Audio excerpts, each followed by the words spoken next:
안녕하세요. 이태수 교육의 김병진이라고 합니다. 이번 기획은 2017학년도 전형계획안이 이제 각 대학들에서 이미 이제 발표를 했기 때문에 그 전형계획안들이 다 나온 시점을 기점으로 해서 좀 이렇게 폭을 넓혀서 주요 대학이라고 부를 수 있는 대학들의 전형계획안, 2017학년도 전형계획안을 살펴보는 그런 기획입니다.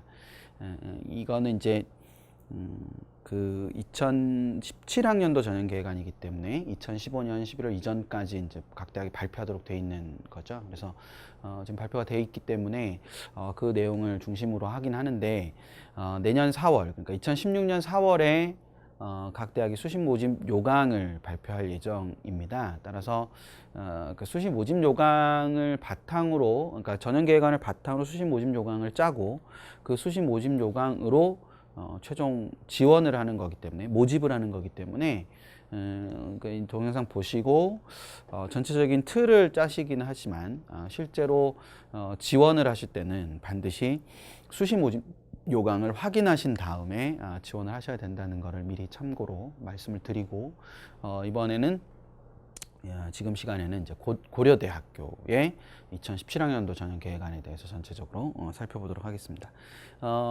이거 기획하는 과정에서 그 고려대학교 2018학년도에 세부 전형계획안은 아니고요, 전체적인 큰 틀이 발표가 돼서 굉장히 큰 반향을 불러일으켰죠. 그래서 고려대는 어떤 의미에서 보면 2017학년도보다는 2018학년도가 훨씬 더 관심을 많이 가지게 되는 시기가 아닌가, 뭐 이런 생각이 들긴 하는데, 막상 뭐 지금 고등학교 3학년 올라가는 학생들 입장에서는 2017학년도를 입시를 치르는 거기 때문에 2017학년도를 어떤 식으로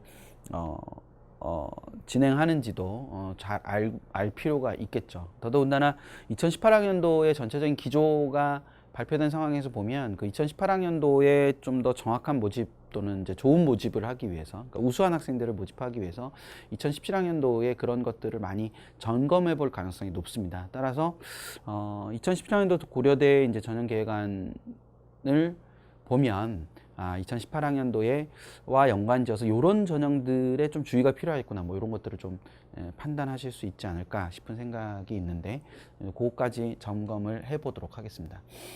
우선 일반 전형이라고 해서 논술, 괄호열고 논술이라고 돼 있죠. 그래서 일반 뭐 연세대도 마찬가지지만 고려대도 일반 전형, 수시 일반 전형은 논술 전형입니다. 서울대 수시 일반 전형이 이제 종합 전형인 것과 아주 큰 대비를 이루는 거라고 볼 수 있죠. 인원도 거의 1000명대 가까이 뽑습니다. 물론 이제 지속적으로 인원을 줄여와서 예년에 비해서는 적은 인원이 맞지만 전체 모집 인원이 한 3000명 정도, 3000명 조금 넘는 인원이라는 점을 감안했을 때 논술로 뽑는 인원이 고려대 같은 경우 아주 적다고 말할 수는 없습니다. 물론 이제 연세대도 이제 뭐 800명, 900명 요 정도 선이기 때문에 고려대 인원은 꽤 많은 인원이라고 볼 수 있고요.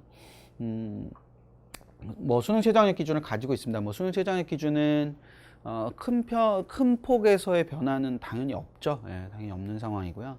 2017학년도에 한국사 필수가 되기 때문에 한국사 기준이 추가된 정도라고 해석하시면 됩니다. 뭐 자료에서 보시는 것처럼 인문계열 같은 경우는 이제 한국사가 3등급, 그 다음에 자연계열 같은 경우 한국사 4등급이 됩니다. 그래서 참고로 말씀을 드리면 지금 이제 상황에 올라가는 학생들 같은 경우는 이제 그걸 모르실 수 있기 때문에 말씀을 드리면, 고려대 같은 경우 인문계의 수능 최저학력 기준이 2개입니다. 물론 이제 자연계도 의대가 따로 있지만 그 의과대나 의대를 가지고 있는 대학들은 다 수능 최저학력 기준을 의대를 따로 분류를 하기 때문에 이게 특이한 면이라고 보기는 어렵죠. 반면에 인문계열을 통으로 이렇게 보지 않고 경영, 정경, 자전, 이렇게 정경학부와 자유전공 그리고 경영학부, 요 세 개의 모집 단위는 국수 영탐의 세계 등급합 5라는 최저학력 기준을 갖고, 그를 제외한 나머지 인문계열 모집 단위는 세계 2등급이라는 기준을 가지고 있어요. 그러니까 수능 최저학력 기준이 다르죠. 그러니까 경영, 정경, 자전은 그냥 일반 인문계보다 더 높은 수능 최저학력 기준을 가지고 있다라고 해석할 수 있어요. 되시죠. 그래서 그 수능 최저학력 기준이 상대적으로 높다라는 것은 그만큼 우수한 학생들이 와서 경쟁을 한다라고 해석하실 수도 있고, 그 최저학력 기준 자체를 맞춘 학생들만 경쟁을 하는 거기 때문에 역으로 얘기하면 실질 경쟁률 자체가 더 떨어진다라고 해석할 수도 있습니다. 그래서 그건 이제 기술적인 측면이니까 나중에 수시 모집을 수시 지원을 하실 때 자신의 수능 경쟁력과 경쟁자들의 수능 경쟁력을 염두에 두고 어떤 조합을 하는 게 더 나을까를 나중에 생각해 보시면 될 것 같고요. 실제로 뭐 2016학년도 크게 다른 점은 없으니까 그 부분 생각하시고, 고려대는 전통적으로 천점 만점에 전형을 하는 대학이 있죠. 그래서 실제 여기 보시면 학생부 교과가 30%라는 얘기는 그게 300점 만점이라는 것을 의미하는 겁니다. 그래서 학생부와 관련한 교과와 비교과가 400점, 논술이 600점의 반영 비율을 갖는 거다라고 해석하시면 되고, 이 300점이라고 나와 있긴 하지만 실제로 편차가 300점이 다 나는 게 아니라 고려대는 이제 전통적으로 1등급과 9등급 사이가 27점의 차이가 납니다. 큰 변화가 없을 가능성이 높기 때문에 27점 정도의 차이가 나고, 5등급까지는 큰 폭의 차이가 없이 뭐 해마다 지금 보면 뭐 0.2점 정도씩, 1000점 만점 기준으로 했을 때 0.2점 정도씩 차이가 나기 때문에 실제로 저 반영 비율이 굉장히 높다라고 말하기는 좀 어렵고요. 연세대와의 저 내신 계산 방식에서 약간의 차이는, 연세대는 9등급도 통상적으로 이제 일정한 점수를 줘요. 근데 고려대 같은 경우는 9등급은 뭐 예를 들어서 27점이 1등급 27점이다. 그럼 9등급은 0점을 주거든요. 근데 연세대 같은 경우는 뭐 1등급이 30점이다. 그래도 뭐 9등급에서 뭐 15점이나 18점이나 이런 식으로 주기 때문에 그 차이로 봤을 때 6등급 이하의 그러니까 뭐 특목고나 자사고 학생들 같은 경우는 고려대가 조금 더 불리한 상황이다. 뭐 이렇게 해석을 하실 수도 있습니다. 그거 이제 참고로 보시면 될 것 같고요. 그 다음 학교장 추천 전형과 융합형 인재 전형이 있습니다. 이게 2018학년도, 2017학년도가 아니라 2018학년도 변화의 핵심에 있는 게 바로 요 학교장 추천 전형이죠.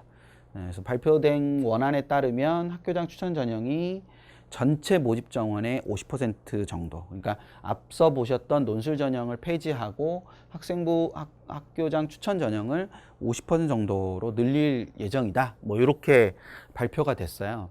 학교장 추천 전형은 잘 아시겠지만 서울대 지역균형 선발 전형과 유사한 모델을 가지고 있다라고 해석을 하시면 됩니다. 서울대 지역균형 선발 전형도 뭐 아시는지 모르겠지만 그 교과 전형이 아니라 종합 전형이거든요. 그래서 여기 있는 학교장 추천 전형도 학교에서 추천을 하는 전형이죠. 그래서 요 전형과 융합형 인재 전형이 모두 종합 전형이기 때문에 두 개의 종합 전형을 가지고 있기 때문에 이 학교는 두 전형 사이에 이제 중복 지원이 안 되는 상황입니다.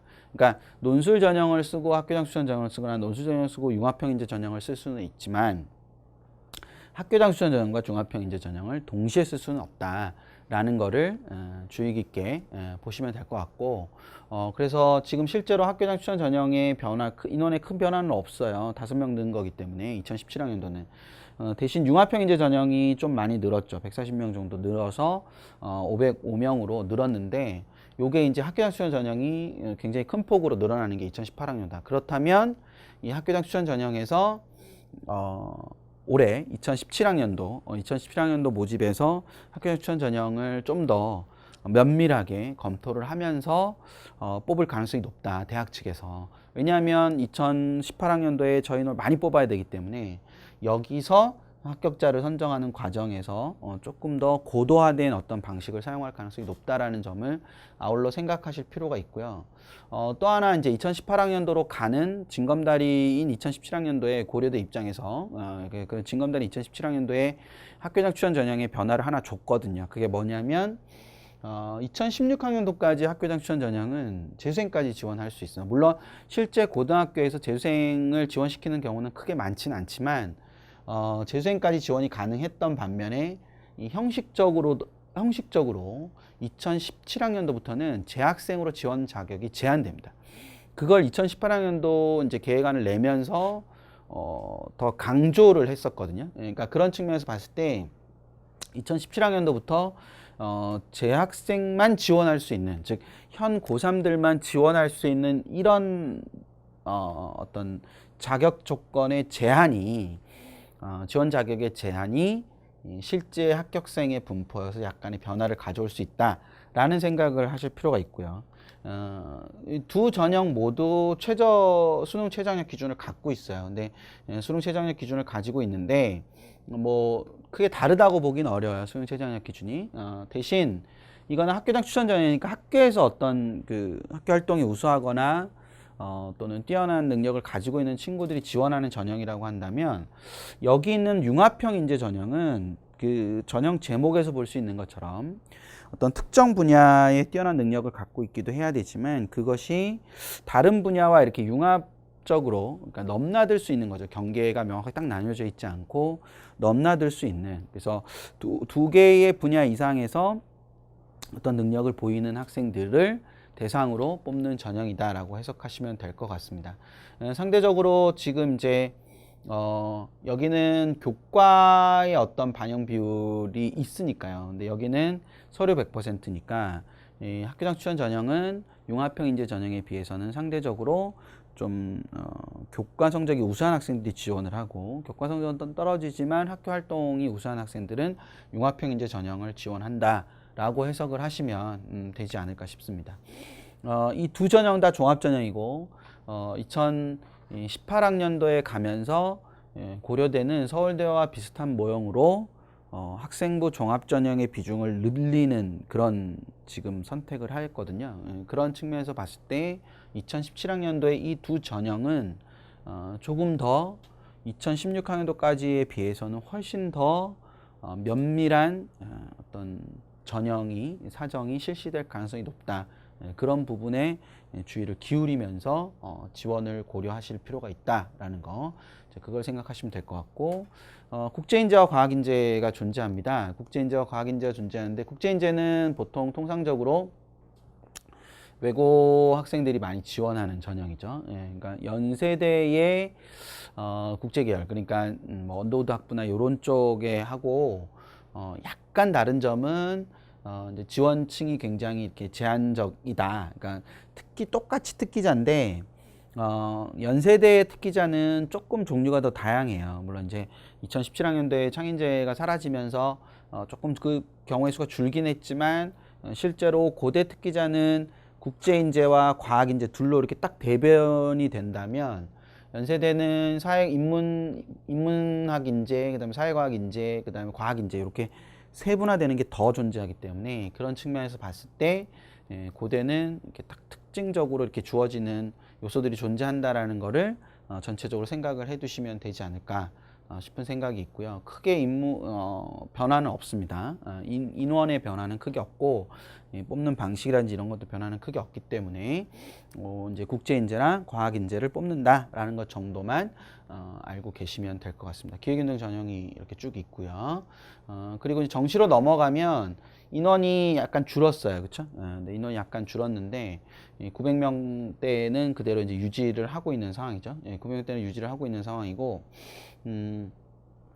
큰 변화는 사실은 없어요. 큰 변화는 없고, 그냥 단지 한국사가 들어가는 변화만 존재하는 거죠. 한국사만 들어가는 변화가 존재하는 건데, 고려대에서 이제 정시와 관련해서 말씀을 하나 드리면, 연세대 마찬가지로 이제 뭐 이 반영 비율은 큰 차이가 없어요. 반영 비율은 큰 차이가 없는데, 여기 지금 간호대와 컴퓨터를 보면 자연 50%, 인문 50%, 자연 50%, 인문 50% 이렇게 돼 있죠. 그러니까 이 간호대와 컴퓨터는 컴퓨터과학부는 그러니까 인문계 수험생을 받는다라고 해석하시면 돼요. 그러니까 이게 자연 모집단인데, 자연계 모집단인데 인문계 수험생을 받는 거다라고 해석하시면 되고요. 여기서 인문계 수험생이라는 것은 뭐 사회탐구나 과학탐구를 다 할 수도 있고, 그다음에 수학을 가와 나를 다 할 수 있는 거죠. 근데 요게 지금 2016학년 같은 경우는 국어 A와 국어 B가 인문계와 자연계열이 이렇게 나뉘어지기 때문에 이런 건데, 2017학년도는 이제 통합이 되니까 국어 A, B가 요게 그대로 들어가는 거라고 보시면 돼요. 그걸 하나를 보는 거라고 해석하시면 되고, 그러니까 자연계열 수험생, 통상적으로 자연계열 수험생이 국어와 수학, 가와 과학 탐구를 한다고 가정을 했을 때, 이 친구들은 간호대와 컴퓨터를 자연 계열로도 지원할 수 있고 인문 계열로도 지원할 수 있다는 거예요. 대신 자연 계열로 지원했을 때의 반영 비율과 4개 영역의 반영 비율과 인문 계열로 지원했을 때의 4개 영역의 반영 비율이 다르다는 거죠. 그래서 그 차이 하나. 그다음 또 하나는 자연계 모집 단위는 50% 이상, 얘네의 간호대의 정원의 50% 이상을 자연계에서 뽑고 50% 미만을 인문계에서 뽑기 때문에, 그러면 예를 들어서 간호대가 20명이 정원이다. 그러면 10명 이상이니까 11명을 자연계에서 뽑고 9명을 인문계에서 뽑는 거죠. 그래야 50% 미만이 되는 거니까. 그럼 당연히 자연계 모집 단위가 인원이 더 많아지겠죠. 그러니까 그런 측면에서 유불리가 발생할 수 있으니까 자기의 수능 점수를 면밀하게 따져서 이렇게 지원을 할 필요가 있다. 특히 이제 간호대나 컴퓨터과학과는 그렇다라는 거를 생각을 하실 필요가 있겠죠.